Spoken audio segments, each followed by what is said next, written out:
Hello, everybody. Welcome to another live stream for the History Fight podcast. Today, I'm joined by PhD candidate Jack Bull and James Valliant. How are you guys doing today? Real good. Very well, thank you. Awesome. So, we're talking about Paul, the dating of the New Testament, and methodology surrounding it. Did Paul really write in the AD 50s? Most scholars do believe that Paul wrote in the 50s, as we all know, but there are a small group that are starting to rise up and say this is not confirmed or corroborated by the data. So, Jack, you have a PowerPoint presentation you want to show the audience today. You want to go ahead and start taking a look at that? Yeah, let's do it. Okay. So, one of the things that got me interested in New Testament study and the dating of early Christian texts is the small nuances, these little anomalies that kept popping up as I was studying. And when I met my supervisor, Marcus Vincent, he showed me that these anomalies were actually a lot bigger than even I'd first considered, and that a lot of the time they're being overlooked.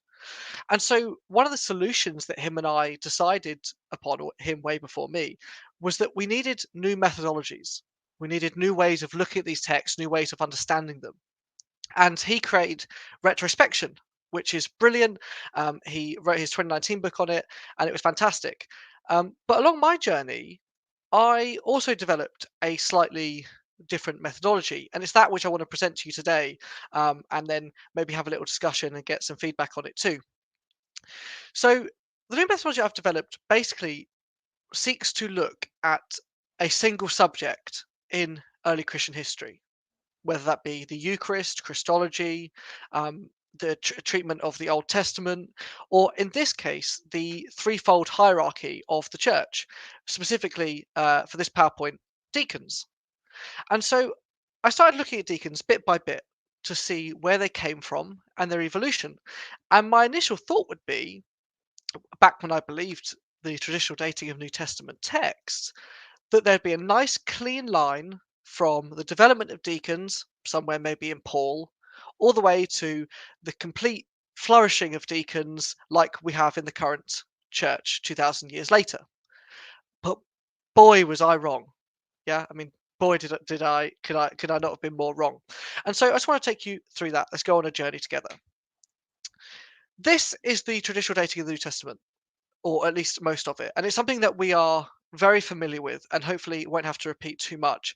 And we're going to start with this alongside this lovely slide about the other contemporaneous texts that were written that didn't make it into the canon. So the books that were almost included, like 1 Clement Didache, Hermas, books that were regarded as holy but not canon, like the Gospel of Thomas, Acts of the Disciples, etc.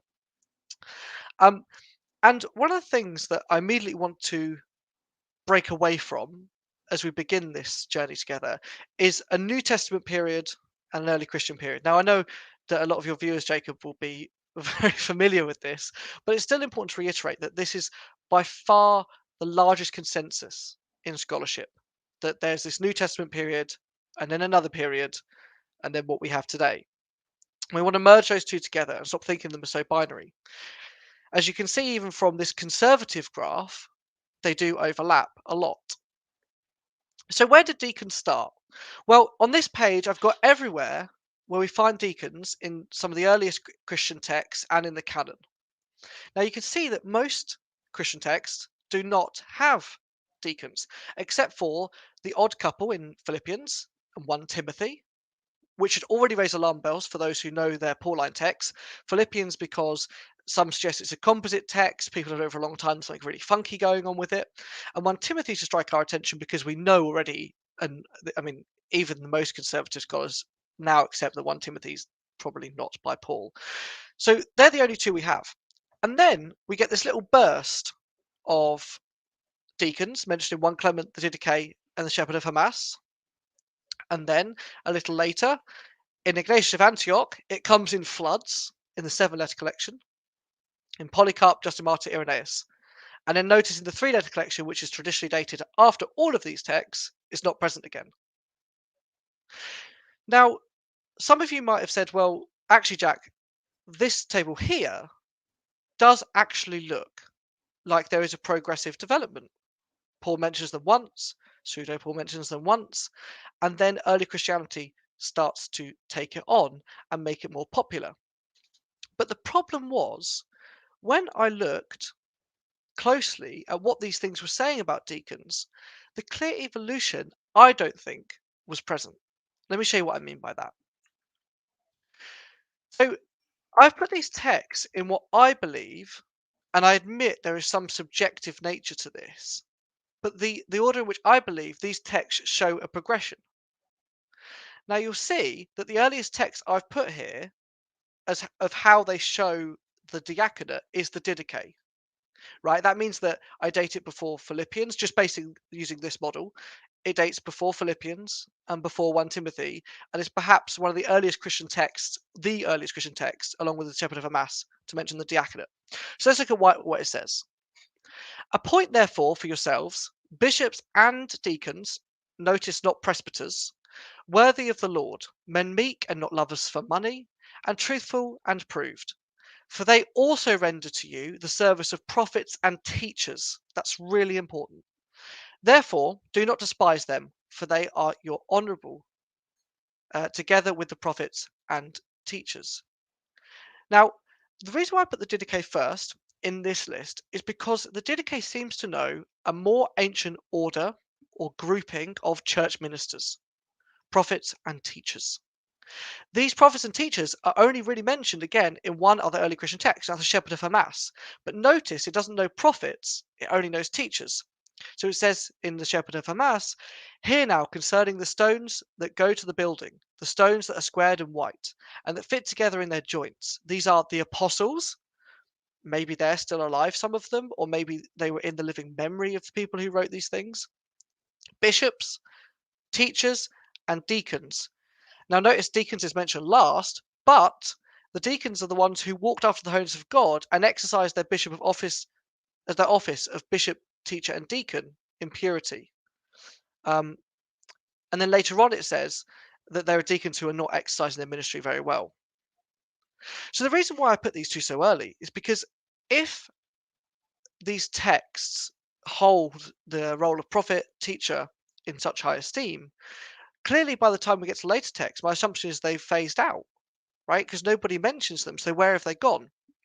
I doubt very much that the later Christians would have introduced new roles that early Christians didn't have, and then only for them to be phased back out.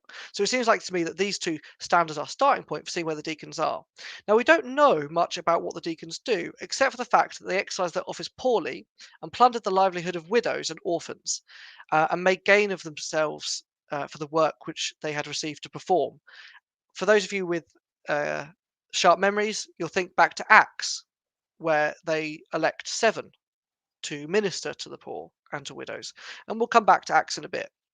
But these two are my starting point for that main reason of prophets and teachers are still present in this early Christian ministry, but seem to be being phased out. And then next in line, we get Paul's Philippians. Now, Paul's Philippians is one that I actually really struggle to place in this timeline of texts for 2 reasons. One, because it is apparently pseudo Paul, and 2, because it doesn't really tell us a lot about the offices involved. All it says is Paul and Timothy, servants of Christ Jesus, to all the saints in Christ Jesus who are at Philippi with the bishops and deacons. Now, this is the only time, if Philippians is even Pauline, which I doubt anyway, but let's say it is, that Paul mentions deacons. This struck me as outrageous that we could still even consider it a Pauline theme. How can Paul write so many correspondences, supposedly, and only mention deacons on one occasion? And again, even for the pseudepigrapher, why has he only mentioned deacons once? Why didn't he write the threefold ecclesial hierarchy, or at least the twofold ecclesial hierarchy, into all of the Pauline letters? They're just in this place.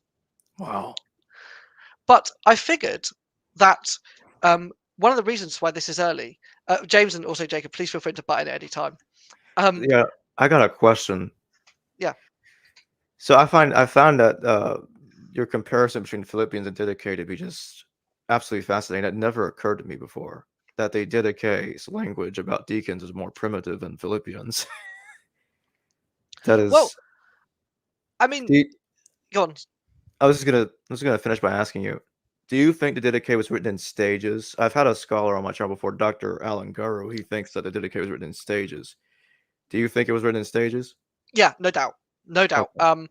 There's a really good book actually. It's by a bit of a standard scholarship kind of fella. New commentary on it by Sean White, and I think that's his name. And he talks about the Dua Vitae, the two ways of life, and these other things. And there's no doubt in my mind that the Didache is a composite work of a load of stuff. And again, some scholars could really do with going into where these offices fit in to that. Actually, that'd be really helpful for us to know whether it was an early bit or a late bit or a middle bit. But I don't think we're even at a place of scholarship yet where we know what the Didache is made up of, if I'm honest. Um, Do you think that Paul could have written I guess we can call it proto-Philippians, an earlier draft of Philippians, or do you think none of it's Pauline?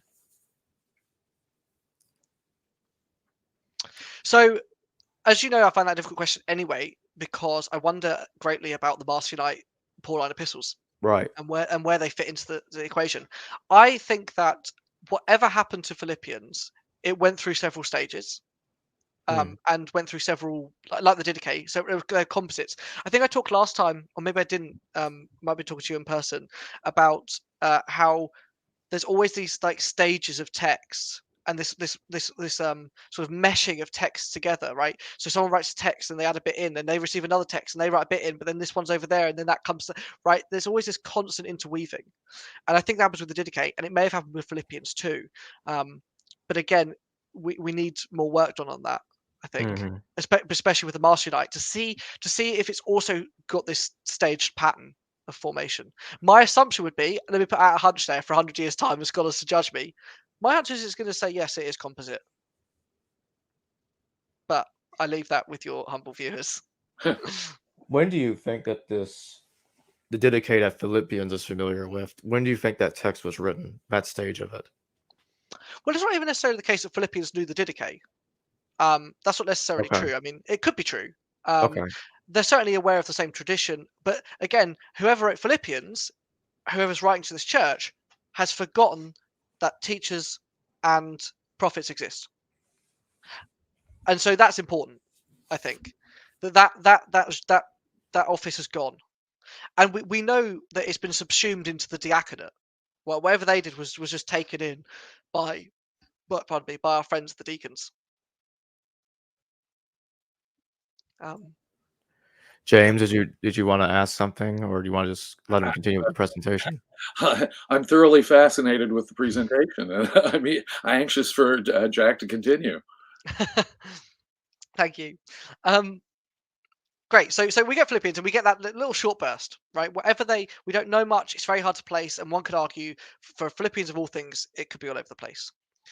But then we get two friends, and by the friends I mean the not the authors of the text themselves, of 1 Timothy and Polycarp to the Philippians. So they basically give this almost exactly the same list of criteria necessary to be a deacon. Now, the reason why I think this seems more mature and less and more evolved than the earlier text is because one, obviously, those other two officers are gone, but B, they're one and B, but B, they're now creating rules. There's regulations going on with this, and we see this with all of the early church, particularly liturgy. The longer church goes, the more rules come about. Right. So 1 Timothy gives the list. Deacons likewise must be serious. That's me out. I couldn't be a deacon. Not double-tongued, not indulging in much wine, not greedy for money. They must hold fast to the mystery of the faith with a clear conscience. And similarly, for Polycarp, deacons should be blameless, righteous, deacons of God and Christ, and not of men. This is a theme again that seems to go hand in hand with the diaconate. That in the 7 letters of Ignatius, deacons don't serve men; they serve God, whereas presbyters do seem to serve their bishop, which is again another development that we could look at there. And then lastly, submit yourselves, he tells the congregation, to the presbyters and the deacons, as to God and Christ. So we've not only just got some rules and regulations, no, these guys are absolutely vital for you to be in communion with the church. If you want to operate inside this church, it's shit or bust. Deacons or you're done. Okay, so we move another step further. We're going further up our timeline. Justin Martyr. Now, for those of you who have immediately gone, why is Justin Martyr before 1 Clement? We'll come back to that. Do not panic. Justin Martyr gives not only some the name of deacons, he gives it to us in a rather peculiar way. He says, "Those who are called by us deacons." This was one of the most striking things to me from Justin Martyr, right? 2nd century. And he's referring to them as if they're a neologism, as if it's a term that people don't know, as if his readers don't understand it. And then he tells his reader what they do. After they've had Eucharist, they give to those present to partake of the bread and wine mixed with water. Again, a really interesting detail. The wine's mixed with water. And then, after that's happened, so the communicants have ate and supped at the liturgy. The deacons then take a portion to those who are absent. I mean, we do that in my church, right? We send the communion away to all the old biddies in their houses for those who can't get out. It's all very sweet, but that's clearly being thought about by Justin Martyr. But the point I'm most interested in of Justin Martyr is this neologism. He refers to it. He refers to the office as if people wouldn't know. And this is why I now want to put 1 Clement after Justin, because 1 Clement seems to refer to them as if everybody knows what they are, and in addition, they've become so far developed that I can insinuate from the text I'm about to read that someone's set up a challenge against them and their role, and he wants to root them back into the Old Testament of all things. So preaching in countries and cities, they, that being the apostles, appointed, notice the verb, their first fruits. When they had proved them by the Spirit to be bishops and deacons of those who should afterwards believe. Messy. And they did this in no new way. For indeed it had been written concerning bishops and deacons from very ancient times. For Scripture says in a certain place, "I would appoint their bishops in righteousness and their deacons in faith." Now he's loosely quoting from Isaiah 60:17 here. But this seems to be now to be an even further development, because he now wants to say that this role has integrity. It's been there from the beginning. The apostles had it. In fact, you know what? God even mentioned it in the Old Testament. Well, that's brave, Clement. Brave, if I'm honest. But that is something that the other authors known before this have done. I think that we can insinuate from this text that most Christians don't seek to justify stuff unless it's being attacked. I think someone said, "I'm not sure about deacons," and then he begins his little piece to try and justify them. And then these three here are nicely linked together by Irenaeus. Now, Irenaeus is the first little story he gives about deacons is not all that helpful to us, but is nonetheless entertaining. He tells the story of a wife of a deacon, and they're not named, either of those people, who ran off with a musician called Marcus. And then when she gets back after being dumped by Marcus, she's shamed by her community, and everyone hates her because, patriarchy, and, she's a horrible slut and whatever. Right. But the interesting part about what Irenaeus says, and this is brilliant, he's the first person that we have who directly links Stephen to the diaconate. And this is a common thing. I'm from the Catholic tradition. And if you told anyone in my church what was Stephen as a minister, they'd all be like, "Oh yeah, deacon." But we've quoted quite a lot of sources, apparently, since Stephen lived, and nobody's mentioned it yet. Why is Irenaeus the first person to? Well, let's just look at what he says, then we'll come back to it. Stephen, who was chosen the first deacon by the apostles, and who of all men was the first to follow in the footsteps of the martyrdom of the Lord, being the first that was slain for confessing Christ. I think there are two things at play here. The first is back to that verb in 1 Clement. It's the same verb used in Acts for when the apostles appoint or elect Stephen and the other 6 men. And I think that Irenaeus is conflating two things in here on purpose, because he also wants to justify the role of diaconate. So I think that because Stephen is elected using this same verb, and 1 Clement says that the apostles appointed deacons and bishops using this verb, Irenaeus then goes, ooh, I'll put those two things together and Stephen can be our first deacon. That helps solidify the role because now we have someone who's named, someone who's appointed by the apostles. But it goes even better than that because he's also a martyr. He died for the faith. Deacons are brilliant. They die for the faith. They're appointed by the apostles. Look at my new, rooted ecclesial position. I think that is a lovely game of wordplay from Irenaeus. I'm not sure how it would stand up modern day, but that's certainly, I think, what he's tried to do. And so now we move on to my friend, the Serverless of Ignatius. Now, bear in mind that according to most people, most scholars, the Seven Letter Collection is written between 100 and 135-ish. Let's just have a look at these.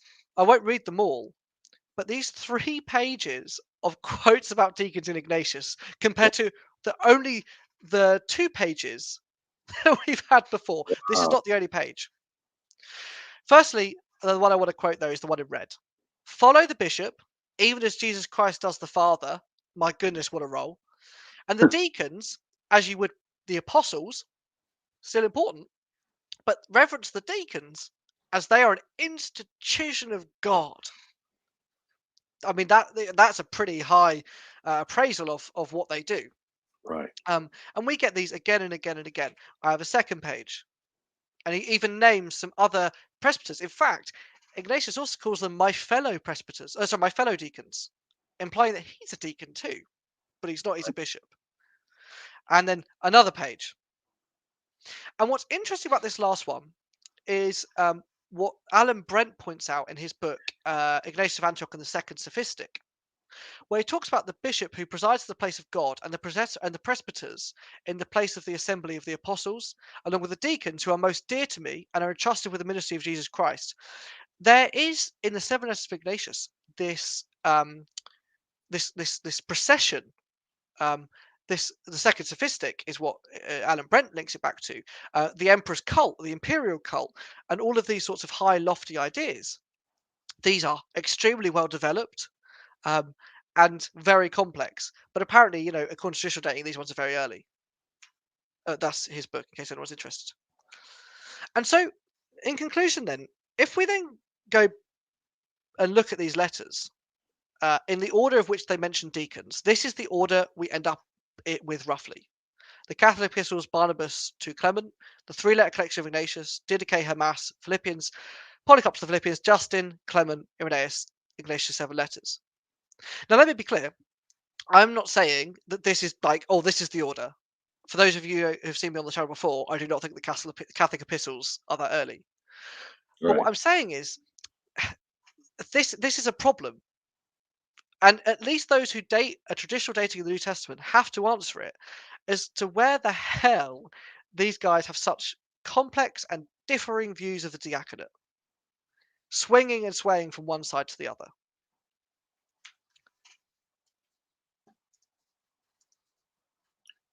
Wow. I have to say, first blush, I want to think about each and every element of your presentation there at further length. The part that strikes me as the clearest is 2 Timothy, Polycarp, Ignatius, and Irenaeus.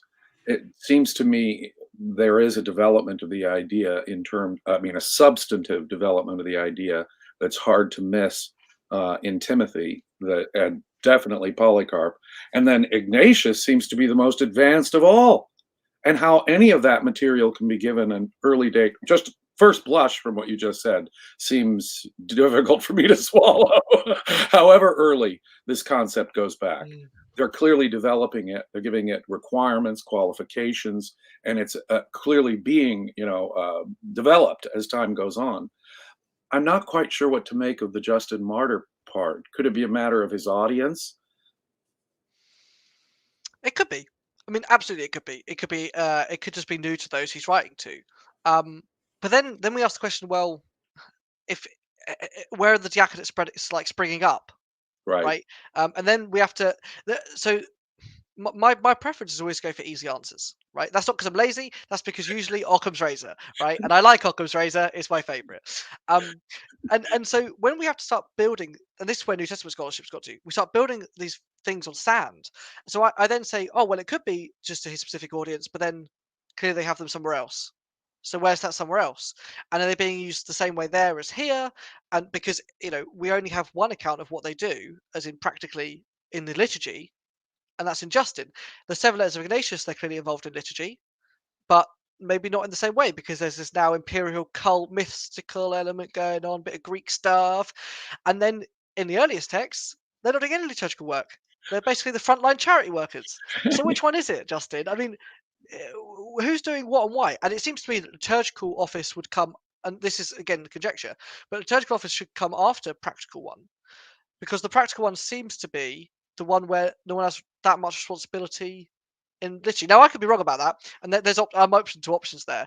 But somehow the liturgical one becomes the one that they stay with forever, but the ministering one goes away.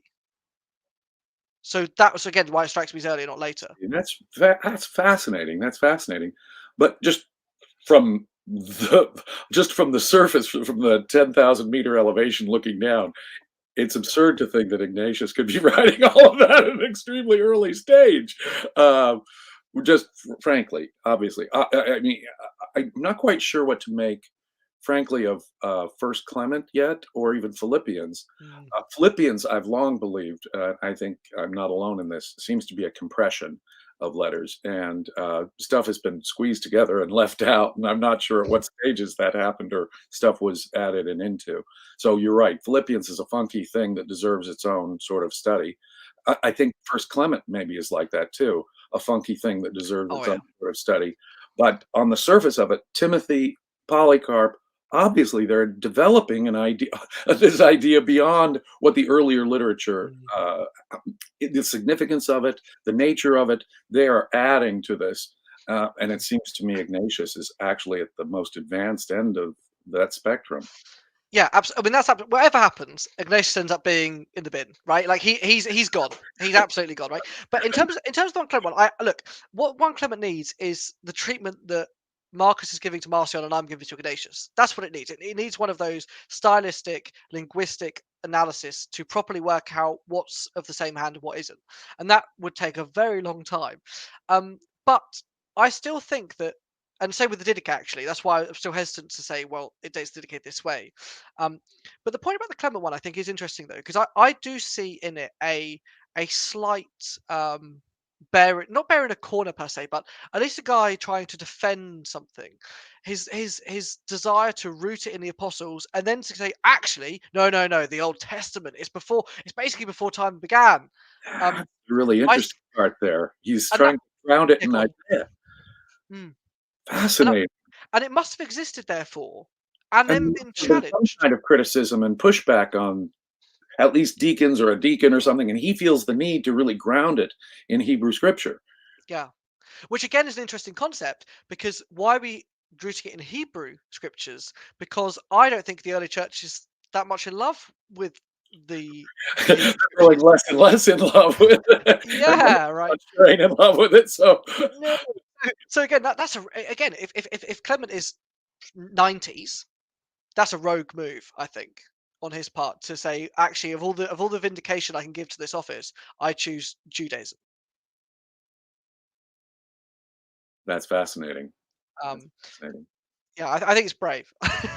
It is brave, quite brave. It would be a unusual and daring stance if it were that early. Yeah, Yeah, but I think the point of this methodology is not to show using one item, one element that this is the case. right. But what I'd love to see is if we did this with maybe I don't know 20 different topics, like I said, Christology, Trinity, Arian, other things. Could we find a pattern, and could that help us?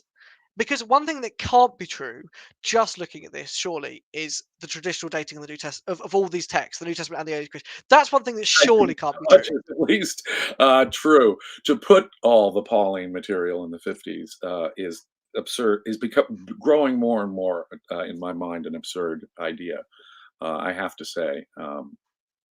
there's at least layers of material here compressed in, but now I'm beginning to think maybe none of it goes back to the 50s.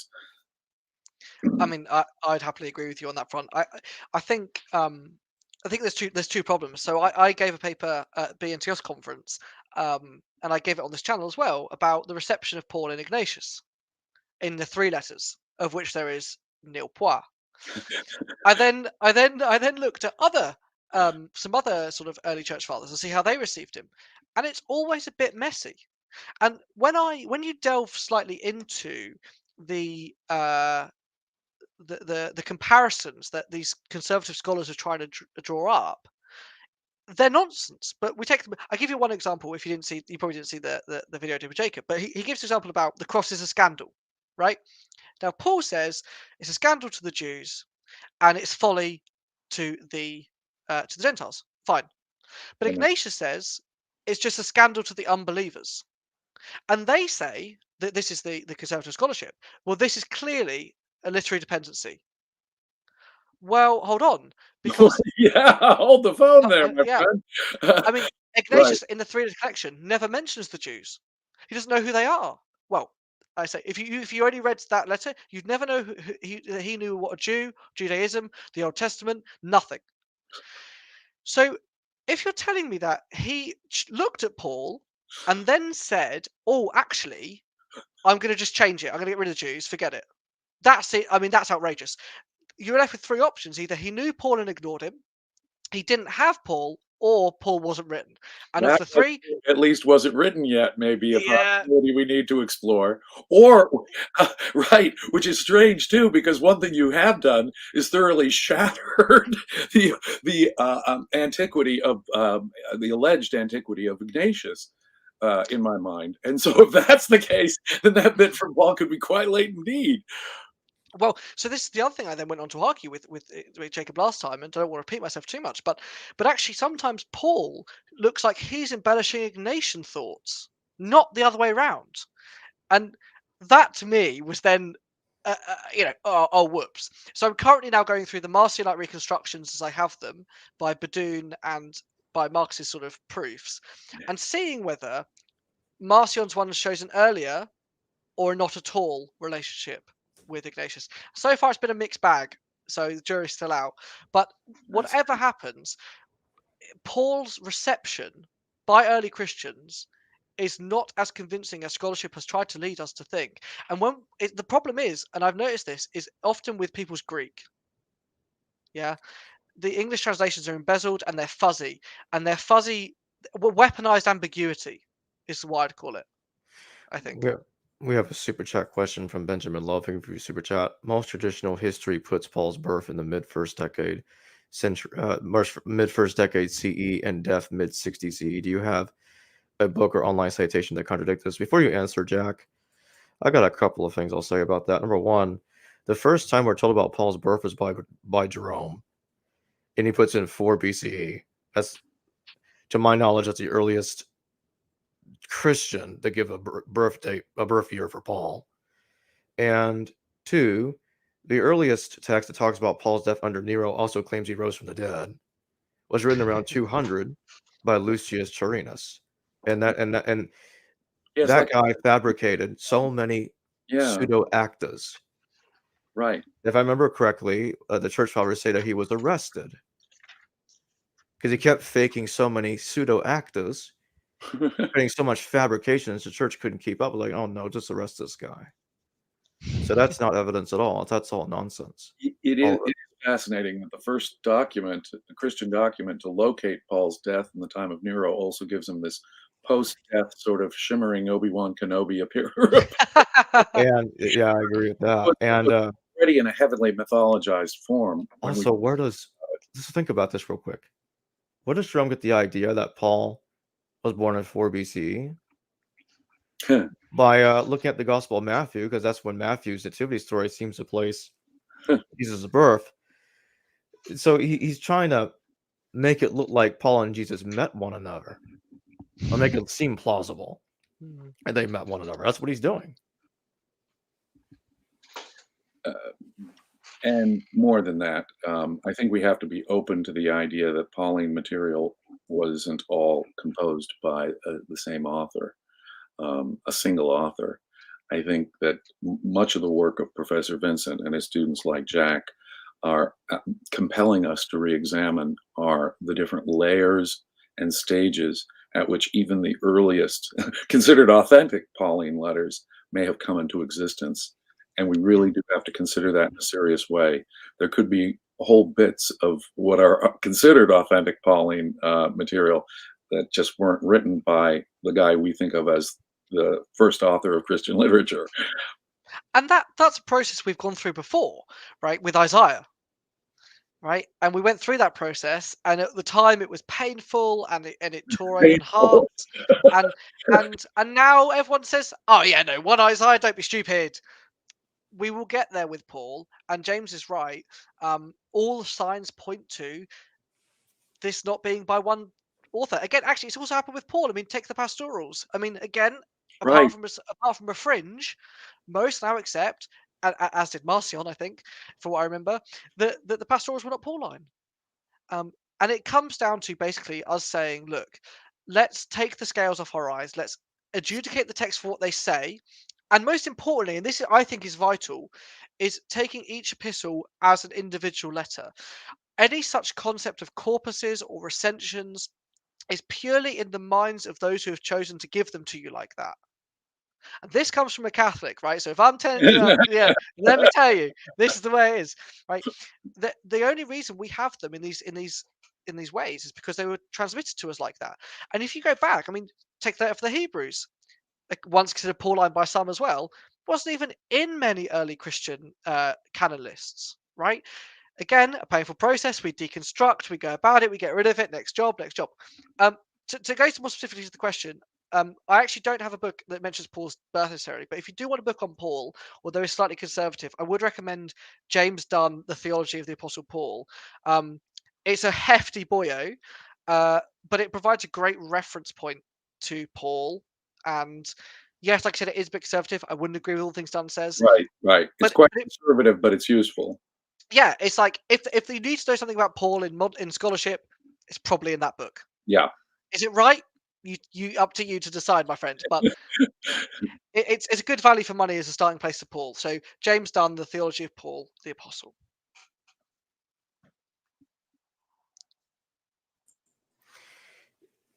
So do you think that um what do you think is the most authentic letters of Paul that we have? What are your current thoughts on that? Ugh! I mean, I recently got absolutely decimated by Marcus. When I came to writing this BNTES paper, I came to the conclusion that 1 Corinthians was genuine. Of this, I was sure. And in he came with his big bat, and he just smashed me across the head. And the reason why, but what I do think is that I do think that some of Paul somewhere is genuine, right? And that's really important. I say this for two reasons. Number one is because I think whatever Marcion picked up, Marcion believed it to be genuine. This I know. He definitely thought it was. And Marcion's not an idiot. That's the second thing. The third thing is that Apelles, who becomes the disciple of Marcion, and then leaves and goes off, sort of pursuing to get his end away. I think more than even his theology necessarily. Talks about that he only takes one epistle of Paul, which he really thinks is genuine. And I think there is also a clear sign that if any of the Pauline texts are attested in any way, it's 1 Corinthians. Now, again, Marcus did beat me around the head for this a little bit, and I did struggle to respond ever so slightly. But there is no smoke without fire. These guys are not stupid who are transmitting these things. Yes, there is these meshing and interwoven stages of text, but I do think that some of Paul is genuine, and I'd be particularly looking at 1 Corinthians and perhaps Romans. But that would be my ballpark figure. What about you? What about you, James? I think parts of Galatians are very, very tempting for me to think of as, and I know that you'll probably push back on that, but I think Galatians needs to be included in any consideration of the earliest layer.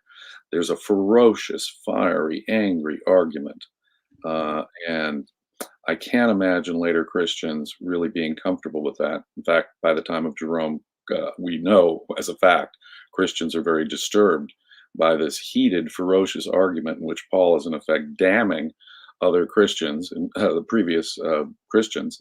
That just strikes me as real, fiery, emotional, authentic. Whoever's writing that is feeling that argument. It seems to me. So I'd include at least.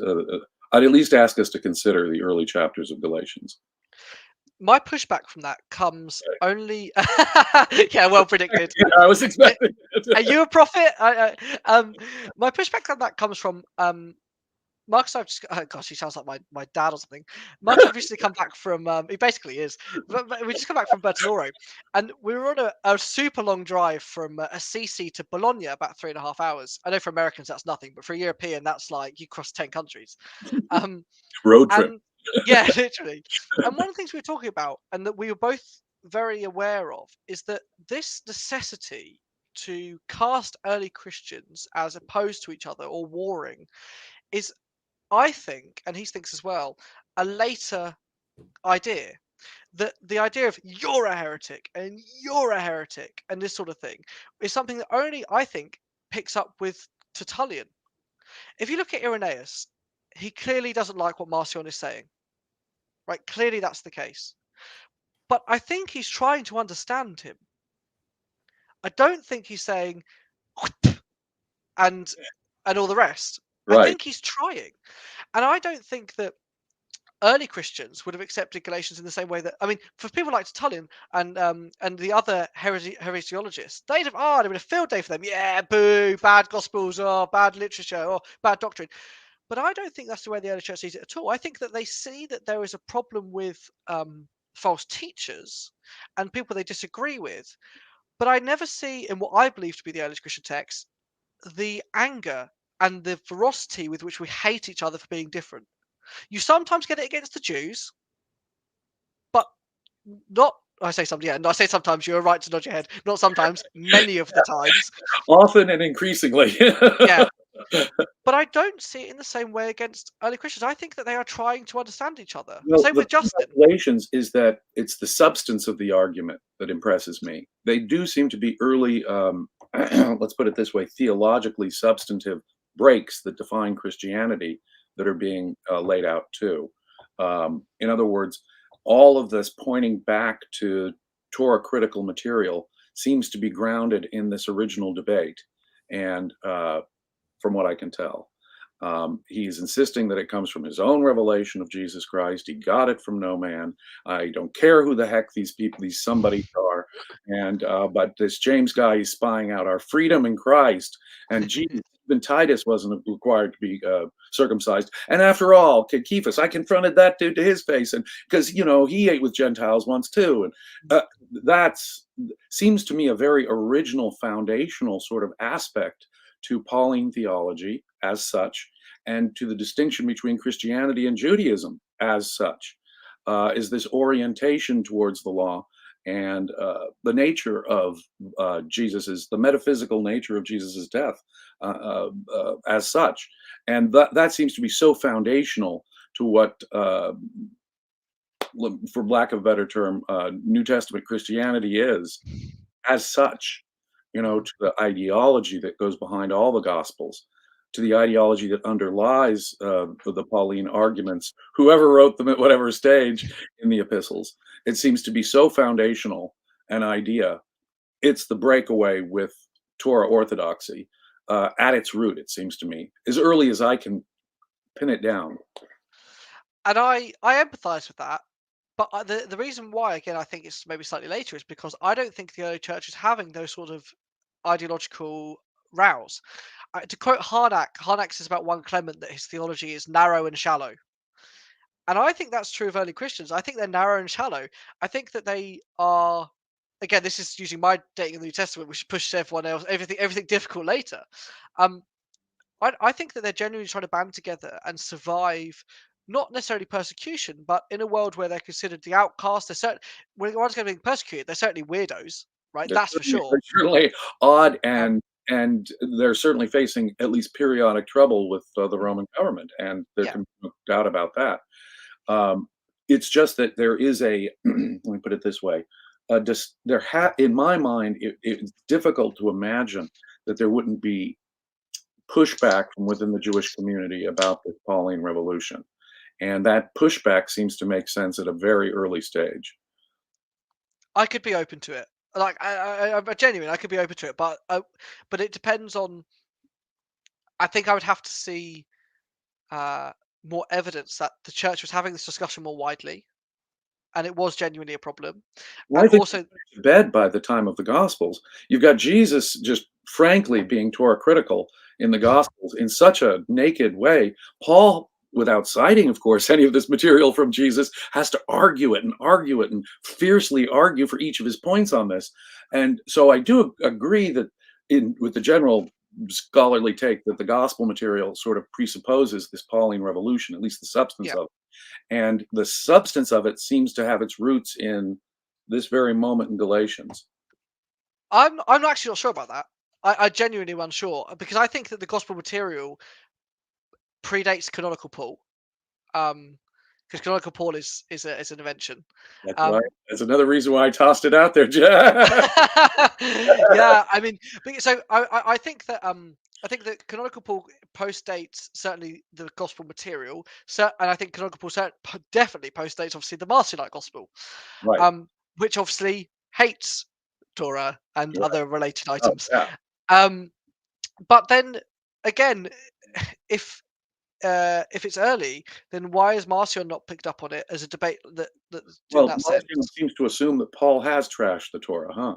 Yeah, it's finished though. So the beginnings of Pauline theology, whatever that is, seem to me to involve a critique of Torah that it would be the thing itself that would have the initial pushback from the Jewish part of the Christian community. Yes, that's slightly more palatable. Yes, that yeah, And but you've got yeah, Tertullian actually associating Galatians with Marcion. yes. Again, one of the great helpful reconstructors of the letter too. Um, yeah, I could be open. I could be open to Galatians, but again, the other problem I have with it though is also again, like I said, the wider. Whatever happens though, Jack, I just have to say you are one of the coolest people to have a discussion with about these sorts of things. I just want to say I appreciate that. You're just wonderful to talk to. No, well, thank you very much. I appreciate it. I think it's always fun to debate with talk to people who are open-minded and separate. I mean, I think Right. the biggest problem with New Testament scholarship, I said this to Dr. Carrier, is people keep saying, "I know." No, you don't. You don't. There's Have, sk- so you little don't. that we actually do know with Well, clarity. what do you know, right? And actually, it was funny because when I debated Dr. Carrier on the historical Jesus, one of the first things I came out with was canonical Paul is a late second century invention, and he was like, "Sorry, what did you say?" What did you say? Loud circuit music is playing my head. Yeah, that was quite a moment. Um, but again, so I could be convinced of your point on Galatians. I think I need to see wider that discussion happening. Again, I think actually the three declaration of Ignatius is early. I think it might even be genuine, but he doesn't know who a Jew is, or what a Jew is, or where a Jew is, or how a Jew is. And the second point is, I'd also like to see a reception of Galatians. I think that the key defining factor for me is I never ever tell people this is when a text was written. What I say is this is when I know a text was written by, Right, and right. they're separate points Because because that's one. a lot. Usually, almost always, a lot more comfortable if we're able to do that than we are to give a specific date. Yeah, That so requires you can push me back, right, but you can't push me further. You right, can't, yeah, right. That is actually generally the way it is. Yeah. yeah, of course it is. I mean, until we have more manuscript evidence, which I doubt we're going to find anytime soon, this is the reality for us. The only exception to that is Papias. Obviously, if we find Papias, then that would be helpful. Adolf von Harnack thinks he saw it once, so if he's right, then that would be great. But we don't know where that is, so screw you, von Harnack, for not writing it down. It wasn't his fault. It wasn't his fault. Until further notice. Yeah, it wasn't his fault. World War One kicked off, and it's not his No, problem. no. But that's essentially where we're at. I could be again. Your arguments for Galatians are reasonable, but they do require those two things: further wider context and also reception. I think I agree. I think you guys have cast enough doubt on the development of and I just love that concept, canonical Paul being later than the Gospels, because we have to get that. And that new concept, just that concept itself, has to Yeah. be put in our head. I don't know how the Pauline material developed over time, but I'm now growing more and more convinced that it developed over time. And there's this concept of this version of Paul that we have now is actually the end product of a development. Just that concept by itself is a revolutionary understanding of things. I mean, people have long said, like you say, there's been a difference between the pseudo-epigrapha and authentic, but that was just step one. Or the idea that letters like Philippians are compressions. That's just like step one. We really have to come more and more to the understanding that the letters of Paul, as we have them, are a product of a development over time. And as they are, they probably didn't come into being until sometime well into the second century. Uh, Yeah. that's But just reality. look, I say this though to those who want to seek out who need like me who are Christians though, because I as you can imagine I get a lot of stick. Oh my goodness, the stick that I get, especially in my traditional Catholic community, yeah, right. But here's the point: is that, and I still think, even from an academic point of view, of not me having a bias, is that just because Canonical Paul postdates the Canonical Gospels, which I think Right, is true, it doesn't mean that material doesn't exist beforehand. This is the problem again we have in our heads, is like it's right, this way or no way. Well, right, no, how is that the case? Because we also have sayings of Jesus that aren't in the Gospels. Well, why are they not in the Gospels? Because they weren't included. I mean, Crimea River, like that's just the case. It doesn't mean Jesus didn't say them, yeah. And again, with Papias, I genuinely believe that Papias has what he believes to be sayings of Jesus. I don't know what they are. I don't know what they could be, but I do know that he thinks he has them. And I do also know that Marcion believes what he says is genuinely Paul. And these things don't spring up, I don't think, without fire. I think that things do happen and then they get embellished. I don't think it's the case that people usually start from scratch. Now, obviously, Dr. Carey disagrees with me on that point, but it seems to me that the earliest story that circulates about Jesus is not his birth, it's not the resurrection, it's only the crucifixion. That's the only story that everyone seems to be certain of right, in the right, early church. right, It's the only one they'll comment on with great vigor. right, And so I think that's why we trust them to some extent, that Jesus at least existed right. and died. And Exactly. apart from that, It, well, there I have to again agree with you. I have to say it's clear you got the better end of that argument over Dr. Carrier. It's hard. It is really hard to, unless he's willing to give me an really good causal explanation why someone would invent a crucifixion under Pilate from thin air. yeah, I have to believe that there was this guy named Jesus who was crucified under Pilate, yeah, and at least as a base, a factual base to come from. I agree. Obviously, the material of the New Testament is being filtered through very theological lens. I understand all that, but it's really hard, I think, as a historian, to deny unless we have some really good explanation for why someone would invent that simple fact, which is universally attested and even wrestled with as a difficult matter by different Christian authors. Paul seems to be vague about the powers of the world that killed Jesus. The passion narrative in the Gospels yeah, obviously seems to be allegorically insisting on it being the Jews' fault, not the Romans.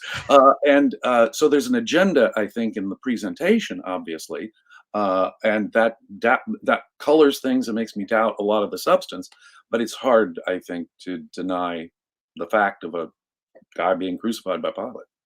and going back to Marcion, this is why I think he has the earliest gospel, is because the thing that Matthew, Mark, Luke, and John all disagree about is the infancy narratives and the beginning of Jesus' ministry and the resurrection. Well, what does Marcion not have? He has no infancy narrative because Jesus just is an apparition who comes into the reign of Tiberius, and then the resurrection narrative is also a bit messy, right? Whereas that's why then Matthew and Luke are completely confused about where Jesus is born, when he was born, how he was born, the geography of where that happened, and at the resurrection, who turned up? Anyone and their mum in some of them, no one in others. Again, the only knowledge that we have that everyone agrees upon is deaded. That's it, deaded, and that's it.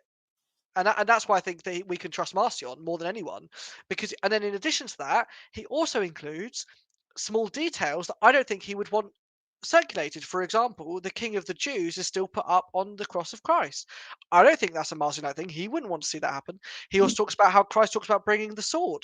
That's not a Marcionite thing. He wouldn't The- want to see that happen. yeah, He's trying to be actually genuine, which, right. considering he now is deposed as a nasty heretic, I think he's a bad rap because he's It just doing his certainly best. makes him a relatively credible witness, doesn't it?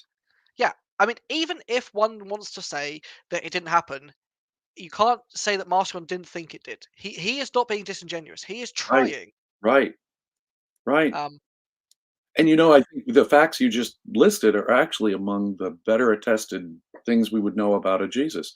He claimed to be king of the Jews, or at least people thought him king of the Jews. He said, "I didn't come to bring peace, but the sword." Those are the kinds of things that I would imagine a historical Jesus to have actually done or have been believed about him at the earliest layer. mhm, yeah. Yeah, it's simply true. Jack, when do you think canonical Galatians was written by? Like when do you think it what year did it exist by? So I don't think you could date it any. Right, this is so extreme. I don't think you date it any later than 160, 170. Okay. Right, that's the latest. Now, people will immediately go, "You think Galatians was written in 170?" No, I didn't say that. You I just didn't say later, the that. latest date, right? Yeah, I'm just saying that's what I think you could show it's written. right, Um, I would not be surprised if you turn out to be right. I would not be surprised, and I would happily say, "Oh, great." Again, remember, every letter that we date to Paul is a bonus for me as a Christian, right? I'm all in if we can do that. right, right. Um, And so it speaks wonderfully to your objectivity that you are a sincere Christian and you're willing to look at this in such a scientific and open-minded way, whatever the answers turn out to be. well, when Marcus punches you in the face with the theological truth, you don't really have much of a choice as to how to react. But it is what it is on that front, I'm afraid. But no, I think you can show definitely by the middle of the second century, or the early middle of the second, sorry, late middle of the second century, it's written. I also think you can show that for all of the Pauline epistles. Right, Um, and I think that you can show that Marcionite's Paul of Galatians is certainly written by Marcion. Well, hey, and therefore you can probably assume, and again, this is an assumption based off or only off the evidence we have, is that it's written before Marcion, because otherwise, how did Marcion get it? And a decent time before Marcion, because otherwise, how did Marcion collect it from wherever it came from? In this case, a Marcionite Paul may have been written by 120.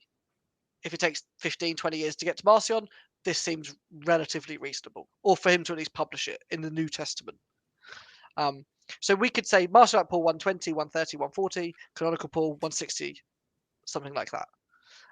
That seems to me a broad but also closed right, like right. As we were hypothesis. saying just before, you're not giving a specific date, you're just saying written Yeah, by. but that's so it doesn't sell. Nobody wants to hear you. No, nobody's ever sold a book saying Yeah. maybe, right? Um, and I think that is a problem with with our Enlightenment understanding of and when we apply it to Scripture. It's like unless we have an extremely scientific produced outcome, we don't want to hear it.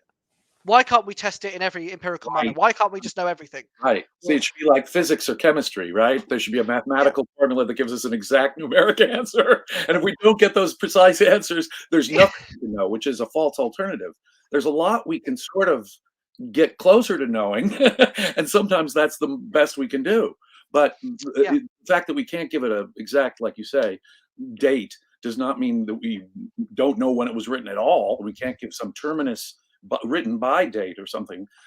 You're absolutely correct. And But I'm people are more content with this in other areas of history. right. It's only in New Testament study where everyone. So before I became a church historian, I wanted to be an Egyptologist. Right, that was my dream. And lots of people would say, "Oh, when did you think this happened? When did you think Ramesses built Abu Simbel? When did you think that King Khufu built the temple, built the pyramid?" And people would say, "Oh, well, between maybe this," and sometimes they give like 100 years difference. And people would say, "Oh, okay." Okay, I'm comfy with that. You give 1 year's difference in New Testament study, and everyone loses their minds, right? live, with, Um, live with a couple of centuries, no problem. yeah, I mean, but When it again, comes it comes. to Christianity, people see, unlike yourself, there are a lot of people who, whatever their religious perspective, they feel it under threat. They feel their code of ethics, they feel their salvation, they feel their whole religious worldview might be under threat if we don't have some clear, consistent answers about these things. But as an ex-Calvinist who was sola scriptura, I can see why that is threatening because in a Protestant world, that is your only medium of salvation. It's not even really Jesus. Yeah, I mean, it really is just the That Bible. text. It's that Um, text. yeah, and I 5 years ago, I mean, I'd have been your worst nightmare. I mean, I'd have screamed at you and called you. I'd have called for you to be burnt, and all the rest of it. But it comes back to, and this is really important, and I can't say this enough, is that scholarship fundamentally is really boring because it doesn't actually require you to look at the big picture, particularly if you're going to do textual criticism. I've shown on this, you personally, and on this platform before, that when you want to work a text out, you need to count every word. You need to read every grammatical element. You need to, pardon me, you need to look at everything. I cannot tell you, when Mark and I were working alongside together, we both were counting individual words and their usages for about 10 hours a day each. It's And mostly just boring. right, I, Right. I, I can work a 10-hour day and produce less than half an A4 piece of paper. And I know that when I publish it, someone will only skim over it. But Right. these are the fundamental elements. And so when you see scholars who say, well, I have looked at this one element of a situation, like all of the gospels must be pre-70 because it doesn't mention the destruction of the temple. Well, they must be, pre-500 because they don't mention the invasion of Nebuchadnezzar, right? I mean, this I don't know what to do um, with that sort of Right. positioning. And so again, people want to sell books and people want to write attractive things, but good scholarship is often found in journal articles in these small backward spaces. In fact, on the subject of which, um, there's lots of old scholars, actually, I was saying this to Jacob earlier, who have said things that you and I have said before, who have said things that Marcus has said before, who've said things that Matthias Klinghardt have said before, these guys, but they've just been consigned to history, Ignored. gone. They ignored. Gone. And I was actually looking at a guy called Della Fosse, who was also we wrote under the pseudonym because he was real name was Termel, and he wrote on the Ignatian letters, and people just forgot about him until 2008. Someone read him again, and he said most of the same things as what I would like to say sometimes. And it's like, well, why has he been gone? Well, because he doesn't suit the narrative, doesn't suit the agenda. When I gave this paper at the BNTS, I didn't suit the agenda, so they just moved me on. Right. That's what happens, and it's really sad. That is unfortunate. Anyway, what Right. you do? Is there anyone, Jack, in academia that are taking you seriously and aren't passing you on? Passing me on. Yeah. Look, let me be really clear. It's like there are some awesome people in our field, right? I don't want that to come across at all. Right. Everyone is as soon as I come out of that lecture hall, it's like being in the boxing ring, right? We punch 7 bells at each other, and then we go for a beer, and it's happy, happy, happy. It really, really is that way. And we have dinners at these conferences, and as a new young academic, everyone's been so generous. But when we're in the ring, people are so obstinate. You can show them. One example, right? In the Serverless of Ignatius, the word hammer is used a billion times. In the three collection, magically it's gone. Symptomatic and indicative of of a serious offender, right? Same thing happens all the time with words. You show them this and say, how did someone do this? What sort of surgical removal is that? Who has spent this much time as a second century ascetic monk removing these words, including the name of Jesus, I might add, and the resurrection? They've removed the resurrection. Who's done this? They say, well, look, it's a second century monk. Well, no, hold on. You've not answered any of my questions. You've not addressed any of my points. You've just come out with stuff. Yeah, Right. nothing. Sort of asserted a possibility from thin air without really addressing the evidence you were presenting. Exactly. Now, Right. there are some, though, who have tried to respond to me and been very kind, not very effective, but kind. One of which is Alan Brent, whose book I mentioned earlier, who is unbelievable. That guy's brain is nuts. I mean, he's just so clever. He's one of my idols. I've never met someone as clever as him. He's wrong all the time, but he's really clever. But he He he, may he be is wrong, but he's brilliant. yeah, exactly. I mean, um, but he has addressed me and he's come back with me and he said, look, here's some of my responses. And so there are people out there willing to do it, but what usually ends up happening is they just build on sand again. They just so Alan then said, here's my theory about the letters of Ignatius. He had an amanuensis. Well, actually, he had two amanuenses, and they were both writing them down at the same time. And that one was writing a short version, and one's writing a longer version, and then they end up like this. And I said, Alan, are you hearing what you're saying? Yeah. But so that's the thing, is they start to build on sand, and that's usually the way to try and get out of it. But they realize very quickly they can't. But it's interesting that when I meet new scholars who are not involved in Pauline or Ignatian scholarship, i.e., Old Testament people, they're like, yes, that's extremely sensible, and I understand. You meet later patristic people involved in the councils, or like the Gregories and Apollinaris. Oh yes, I understand. This makes sense. Come back to New Testament people. No, this is unbelievable. How can you say these things? That's usually the. So it's interesting that everyone outside looking in can see it. Those on the inside completely blind. Can't even see what you're doing. And I was so struck, actually. A gentleman, after I gave the paper at the BNTS, a guy came up to me and said, he studies Daniel. He's an expert in Daniel. He said, Joe, I wondered for a long time those supposed receptions of Paul that come out in Ignatius, Clement, etc., how you get away with them. Because if I said Daniel was received by, let's say, Ezekiel or something else, right, and I showed you two words that were the same, people would laugh in my face. And you think, when you put it like that, I mean, When you obviously put they're it like different time that, periods, fine, and we're dealing in a smaller time period, but nonetheless, two words without any similar without any similar theology or meaning behind them, somehow literary dependency. Odd. odd. I feel the same way. Yeah, it's Yeah, odd. just odd.